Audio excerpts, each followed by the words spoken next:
Here we are, VooTooFoos. Listen up. I thought I'd get myself in my broom cupboard. Oh, I thought I'd get myself on here and give you the heads up. Well, it's all happening in it, eh? In British politics at the moment, VooTooFoos, it's all blimmin' kicked off. It has. Yes, it has. Yeah. Well, I think I told you in the week because I clean up round there. I mean, not necessarily Downing Street, but in its environs where all the political classes sort of hang out. Yes, they do, brothel. I mean, well, you know, those places that they go to enjoy themselves. And there's your old Gert in the background. I mean, I'm invisible, I am really. Yes, I am. They never notice me. No, they don't. So anyway, I keep my ears to the ground, I do, when I get myself up round them types, I do. I like to know what's going on. So anyway, I thought what I'd do is I'd come here and I'd unpack what I found out about what's going on up in your Houses of Bleeding Parliament at the moment. And I'm telling you what, VooTooFoos, it's not looking good. No, it isn't, no. I think we're all going to hell in a handcart. Yes, we are, VooTooFoos. Shh. As you can see, I have to work Sunday. I mean, you know, and I'm still miserable. So, you know. Anyway, they're very wealthy, so they don't care. What's happened is apparently Fizz Fuss, she had to resign, as we all know. Yes, she had to resign because she cocked up. And apparently what they're saying is that she cocked up because when she got voted in by the people in the party or something or other, not us. I mean, it's a democracy, but, well, there's no democracy really. They get elected by each other, don't they?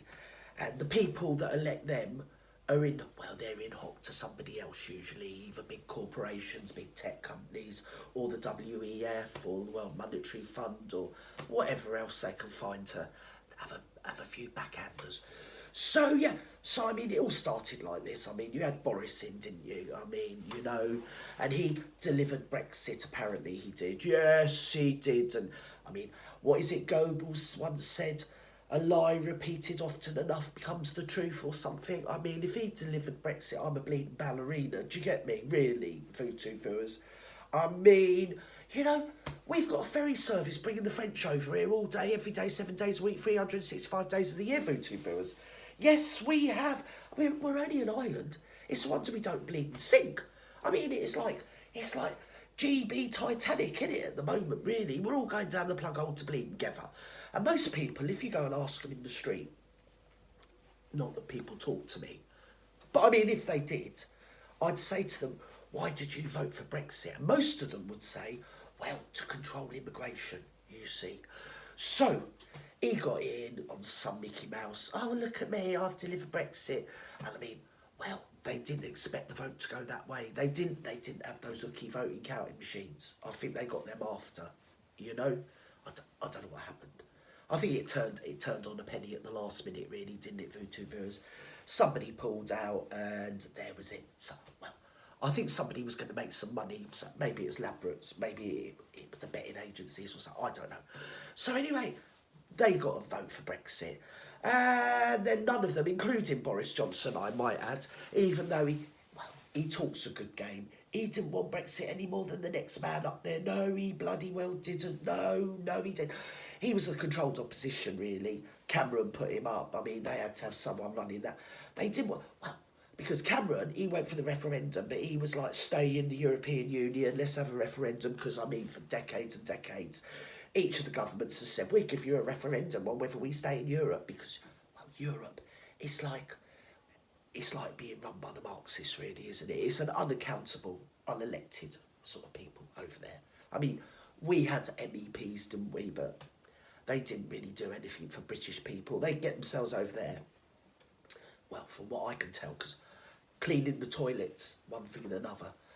Yeah, they used to do a lot of cha-cha. Let's just leave it like that. Yeah, and they used to wipe the thing, you know, the back of the cistern and everything, and leave it 15 minutes and go back through 2 and it would need doing again, basically, because, well, I think they consumed their body weight in the old cha-cha. So there was that to it.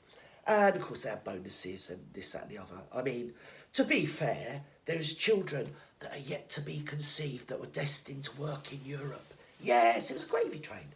It was a gravy train. Get yourself over there and just do what you want, really. And I mean, if you've ever seen the European Union at work, basically, they just do what they want and the people don't have any say in it. And if they don't like what you're saying, they turn the speakers off so no one can hear you. Yes, yes. It's like something out of Stalin, isn't it, really? Or Deng Xiaoping, or whatever his name is. Or Mao Zedong, really, when you think of it, Vutuvus, isn't it, really? They don't, well, you expect them to come marching in and dragging the people out, don't they? Yes, like old Xi Jinping. He did that the other day. Yes, to the president, or the ex-president of China.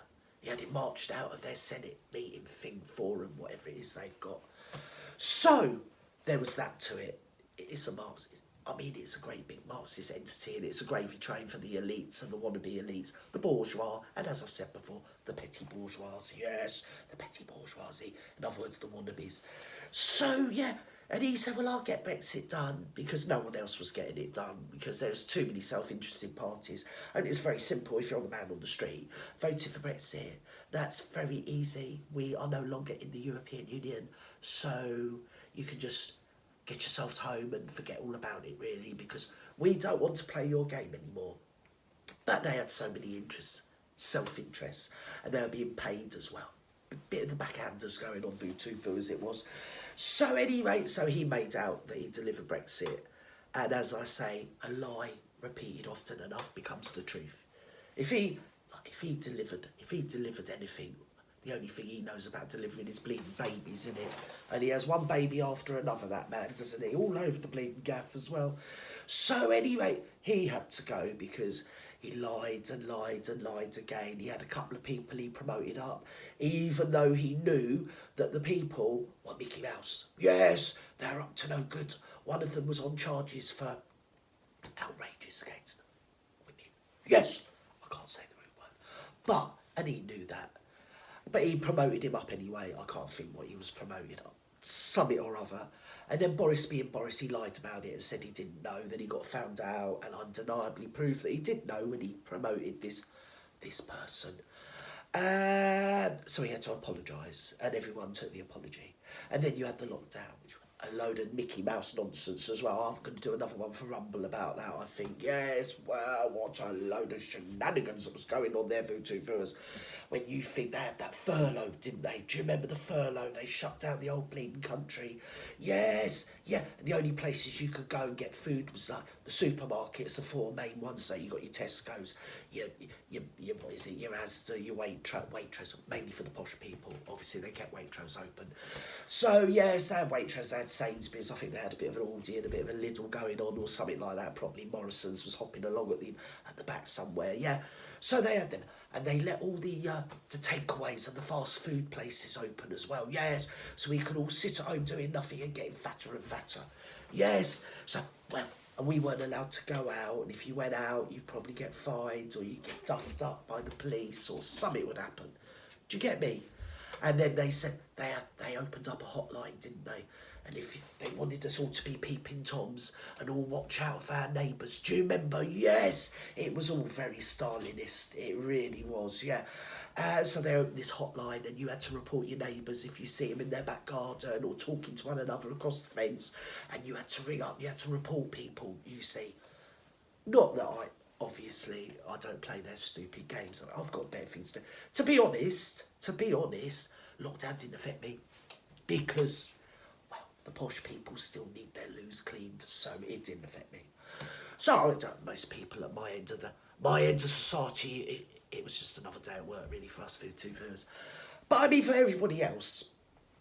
So within about half an hour, the hotline was blocked. So many people, they'd whipped up such a storm within our society that people were reporting people they were using it just to, well, if they had grudges against people, they were ringing up, the police were storming around their house and everything, literally nothing was happening. So it was causing a lot of bad feeling and a bad dissent and all this, that and the bleeding other going on. It was also one of the most boiling hot summers we've ever had over in Britain, and we were all sat indoors bleeding, sweltering, and then every day that prat would come on and he'd have this presidential style sort of, I don't know what it is, press call or something, where they had named press and they're all masked up and one thing and another. I mean, they had some footage where, what is it called? Hot mic, when the mic's on and they don't realise they're being recorded, where they're saying, shall I put a mask on? And the other press are just laughing and saying, well, no, you don't need to bother really. But we were all being told that we can't, don't swim in the sea. And if you do swim in the sea, you've got to put a mask on because you might get COVID while you're in the sea. And if you're going to have intimate relations with your partner, wear masks and do it back to back. I'm not I never worked out how that worked, to be fair, for two fellas. But I mean, well, they're conservatives, they're kinky. They can write books on kinkiness. It's always the same, isn't it, with your conservatives. Very anal, yes, very, very anal type of people, uptight. So anyway, and they know all the tricks in the book, don't they? I mean, to be fair, most of them have written the bleeding book when it comes to kink, doesn't it? So they were advocating for sadomasochism and weird domination scenes. And then he had that other prat, didn't he? What was his name? I can't think what his name was. And he was snogging the face off some old bint, wasn't he? And he'd given loads of contracts to people he vaguely knew for thousands and millions of pounds to supply something or other to the National Health Service. It was a cash grab. Let's have it right. It was a cash grab. So then you had wishy-washy Sunak. He was the Chancellor of the Bleeding Exchequer. And he was giving money. He was like the Tooth Fairy, but on acid. So all the rich people were getting loads of money and not having to work for it. But that furlough was supposed to keep people afloat. And every time you go down the high street, most of the shops were shut. So where was that furlough going? Because I do know that Wishy-Washy actually, despite being very, very rich, his wife's multi-billionaire. Yes, she is. She might even be a trillionaire. I'm not sure, but they're very rich. And he awarded himself furlough. Yes, he did. And all through the lockdown, he was having a swimming pool, an indoor swimming pool, sports. It's a gym built in his house or under his mansion. So, obviously, there was no chance of getting COVID for the builders. They were allowed to build at Wishy-Washy's house. That was fine. But anybody else, they were shut down. They weren't allowed to do anything. And I mean, if you shut down a nation of men, you know, it's dangerous, really, isn't it? And all the gyms were shut and this, that and the other, and everyone was walking around thinking they're going to die. It's like the bleeding plague or something. I mean, I had COVID before the lockdown. Most of us did. Most people, working people, had it the Christmas before the rich people come back from their skiing holidays with colds and decided, oh my days, we got a lockdown. Actually, there's a lot more to it, but I can't say it on Voodoo. I'll probably do one on Mumble. So there was that to it. And then it transpired he was having parties and lying about the parties and just generally being a weirdo, really. Having birthday cakes and bringing bottle parties. And him and his nasty little wife, they went up there, that cock conference, didn't they, and everything. They managed to have that. Because that's another cash grab, isn't it, as well? They were giving out green contracts for, what was it, go net zero, some load of Mickey Mouse. I think it's just what they call sound bites, really. And what it is, in actual fact, is, well, it's trying to stop the wind blowing, really, isn't it? Or, like, trying to stop the tide from turning, really, and saying, oh, that's going to be the answer to all our problems, ka-ching, ka-ching, ka-ching, and doing nothing, really, to be fair. And, well, that didn't go down too well, because they wouldn't let old Grizzly Bum Turd on there, would they? You know, that horrible little Swedish hobbit? She came over, and they wouldn't let her in. And I think we Jimmy Cranky, because it was held in Glasgow, and she's like the president of Glasgow or something up there in Ecos, in Scotland. So they wouldn't let her in. She had to stand out the street and scream and everything. So he blotted his copybook every way he turned. And then, of course, there was more stuff as well. The Ukraine business, and then the price of oil went up, which pushed the supermarkets up, didn't it? All the prices in the supermarkets went up. Yes, he did. And then he's handing out money to help us with our heating bills and everything, where really what he should have been doing is sorting out this years ago. This should have been sorted out. Why were we even getting all our... Well, I think it's not all, but it's enough to make the markets hiccup a bit. And really, at the end of the day, he's in bed with the bankers. Yes, because the bankers, even though they're rich, they like to keep getting more rich. And if they stagnate, well, the Prime Minister has to go. So despite the fact he'd hung on and hung on and hung on and hung on. I think it was about the 7th of July this year. He had to resign, didn't he? All the things he'd done. He'd been caught and bubbled up. So then we had the summer speculation, or whatever it is, of your fizz fuss and your wishy-washy Sunak. Now Sunak, he resigned just before Boris resigned, sort of forcing his hand really, because where Sunak had been the Chancellor of the Exchequer, he had his hands in the till, to be honest. Well, I think the till was empty, which probably why he resigned. He wanted to get out before they noticed, probably, old Sunak. So he had to resign, and he did it really to force Boris's hand, didn't he? That's what he did. He did it to force Boris's hand. So then Boris had to resign, and then they had this leadership election that they spun out all over the summer, and he elongated their summer. And then in between that, the Queen died, and one thing and another happened, and this, that, and the other. Yeah, and then we ended up somewhere along the line. We ended up with Fizz Fuss. And the thing with Fizz Fuss, she came in and she was going to do all this, that and the other. She was going to lower taxes for rich people, hoping to create the trickle-down effect, which has never worked before, really. And she stopped the national insurance rise as well, which meant they had to go cap in hand to the International Monetary Fund, which is basically the Chinese, to borrow more money, or something like that anyway. So she made herself very unpopular, especially with the corporations and the elite and this, that and the other. And what they do, they always say, well, we're in shit, we've got a load of stuff, we're going down the Swanee River without a paddle. That's basically what they say. But don't worry, we've got the answer. And then they present themselves as the answer, and of course they're not the answer. They're just the same problem, but wearing a different bleeding suit, VooTube, aren't they, to be honest? And you got wishy-washy, which again, well, seeing his connections and everything, and the fact that he was an American citizen, he had a green card, but he somehow got himself voted in as an MP over here, one thing and another. His wife's a trillionaire, you know, and the furlough money. We forget about that now, don't we? Don't worry about that. And I think really a lot of it spun on Michael Gove. For some reason, he was the kingmaker, and he wanted Boris gone, and he wanted wishy-washy, didn't he? Yes, but you see, wishy-washy, he comes from a different background. He's a Hindu from India. And as we all know, India is partitioned, isn't it? It's half of it's Pakistan now. And in Pakistan, I think they've got different religion. I don't know what it is. Is it Buddhist? I don't know.